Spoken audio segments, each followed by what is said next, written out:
maayos ng pagbibigay serbisyo, pagtugon sa mga problema naming naaaping mga driver sa kalye. Maraming salamat po, kagalang-galang ng Pangulong Bongbong Marcos. Maraming salamat. Maraming salamat, Kaubet. At saka maraming salamat sa inyong grupo.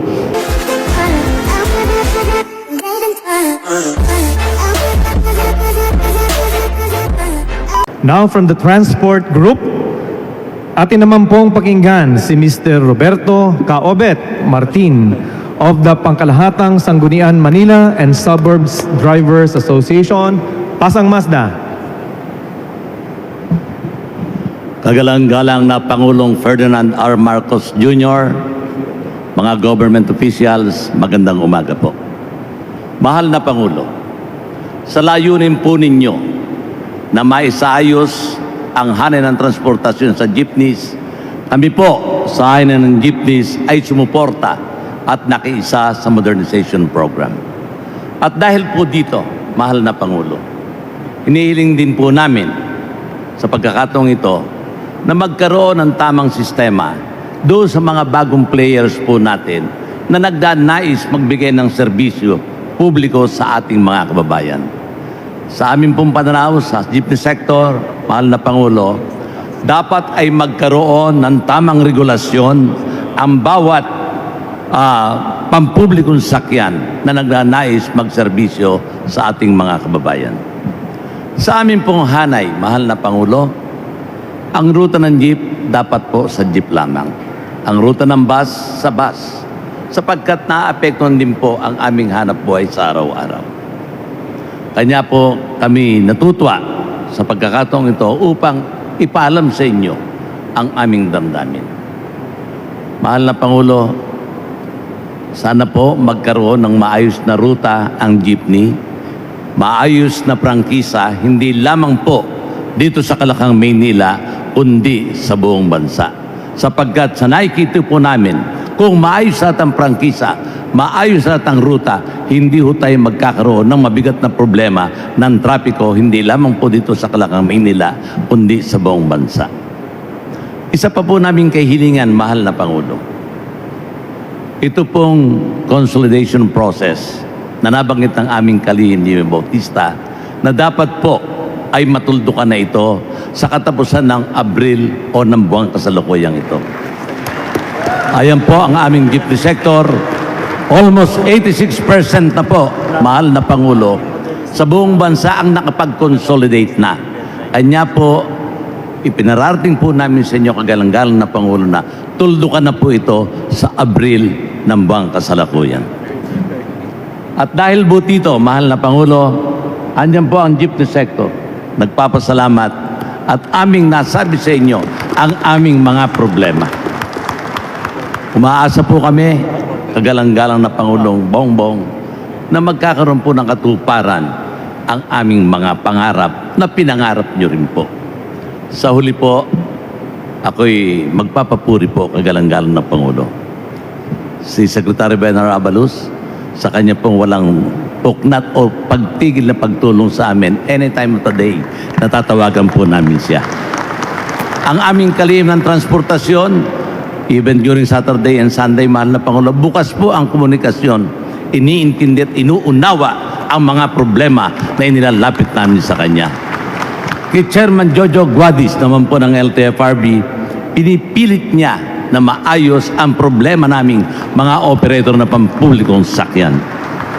At sa ating pong Assistant Secretary ng LTO, mahal na Pangulo, alahong puknat paghuhuli ng mga kolorum out of line na siya pong dumadagdag ng bawas kita namin sa araw-araw na aming pagsiservis sa ating mga kabayan. Almost 30% po nawawala po sa kita namin. Maraming salamat po, Atty. Bigor. At sa ating pong butihing chairman ng MMDA, lagi po, mahal na Pangulo, kung may mga problema sa trapiko, sa Chairman Artes, kinukonsulta po kami. Tinatawagan kami ang Magnificent Seven at ang iba pang sektor upang bigyan ng lubos na panahon ang trapiko sa Kalakhang, Maynila. Mahal na Pangulo, men in uniform na andito po ngayon, nabanggit kanina sa mga kotong pinapupurihan ko rin po ang ating Regional Director, General Nartates, at ang kanyang mga kasama sa National Capital Region, doon po sa kanilang maayos ng pagbibigay serbisyo, pagtugon sa mga problema naming naaaping mga driver sa kalye. Maraming salamat po, kagalang-galang ng Pangulong Bongbong Marcos. Maraming salamat. Maraming salamat, Kaubet. At saka maraming salamat sa inyong grupo na talagang tumutulong po sa amin na naghahanap ng magandang solusyon dito sa mga suliranin tungkol sa trapiko. At kung hindi kayo aming kasama, hindi po natin magagawa lahat ng ating nais gawin upang pagandahin nga ang sitwasyon ng traffic. Kaya ay siguro yung isang malaking problema ay yung pagpasada ng mga kolorum.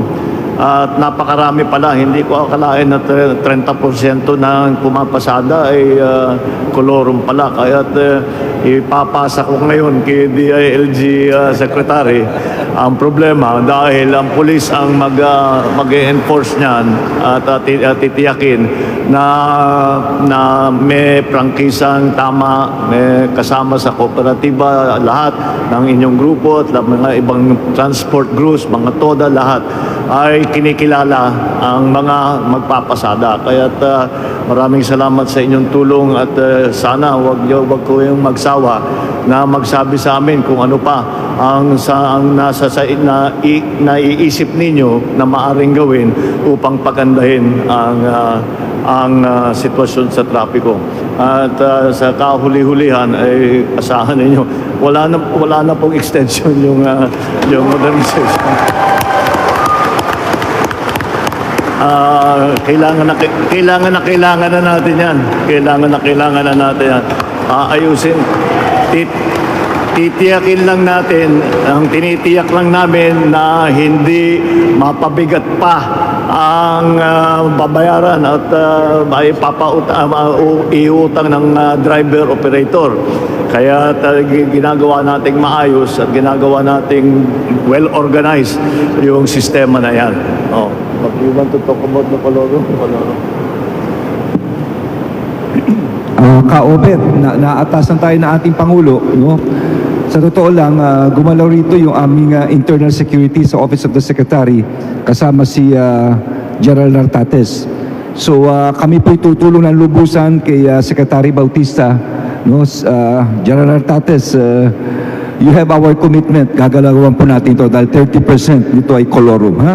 Para mas maluwasa. Ito po yung utos ng ating mahal na Pangulo. Thank you. Thank you, Mr. President and Secretary Abalos.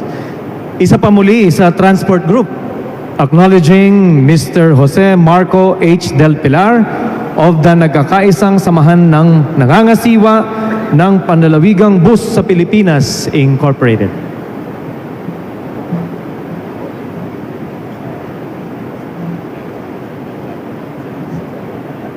Hi, good morning, Mr. President, His Excellency. I am Jose Marco Del Pilar, representing the Provincial Bus Operators of the Philippines.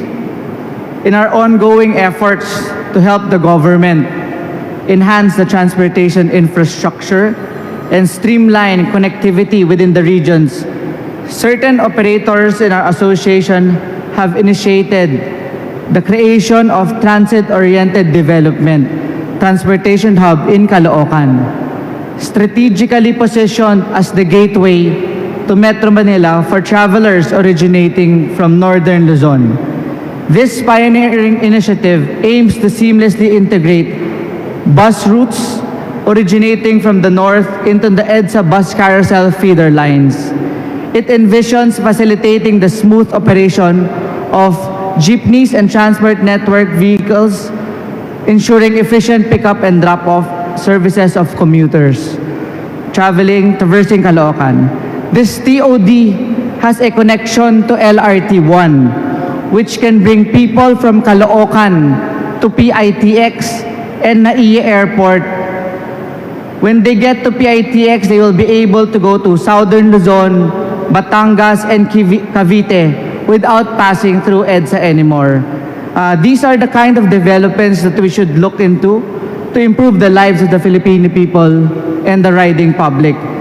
Like what you said a while ago, Mr. President, in highly urbanized Asian countries like in Singapore, Japan, and Hong Kong, no, we've looked into this, like in Osaka Umeda Station, to do it the same way here in the Philippines.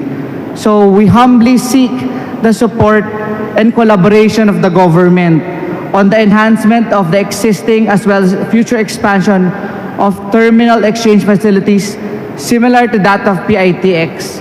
We acknowledge the essential role of the government in facilitating the development of transportation infrastructure while concurrently incorporating transit-oriented development near these facilities. The creation and enhancement of road networks are also imperative to the success of these facilities.